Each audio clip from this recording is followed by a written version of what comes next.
UFC 281-турнир бүгүн аягына биз күткөндөй болбой калды. Балким кээ бириңиздердин оюндагыдай аяктады достор.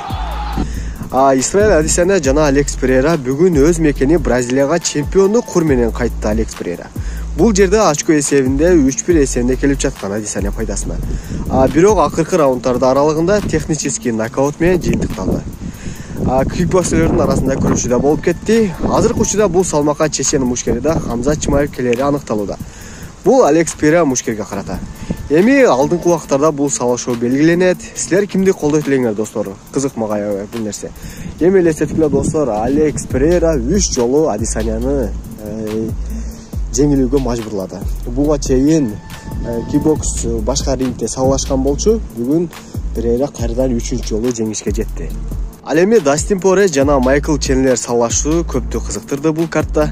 Себеби бул күнгө чейин ринг артында Чендлер экөөсү урушуп жүргөн видео ролигин көргөн элек. Бүгүн бул кичинекей келишпестикти чечип алышты рингде. Биринчи раундда Дастин Пориер жакшы стойкада эле, ал эми экинчи раундда да Чендлер тарапта болду очко боюнча. Үчүнчү раундтарга жетип, эмнегедир Майкл Чендлер эмнегедир чарчап калгандай сезилди. Акыр түбү муунтуу ыкма менен Дастин Пориер жеңишке жетти. Бул күнгө чейин пресс конференцияда достор Дастин Пориер 3-чү раундда мен сени жеңем деген болчу, же нокаут менен же ушундай сыяктуу нерселерди айткан болчу. Бүгүн сөзүнүн үстүнөн чыкты Дастин Пориер.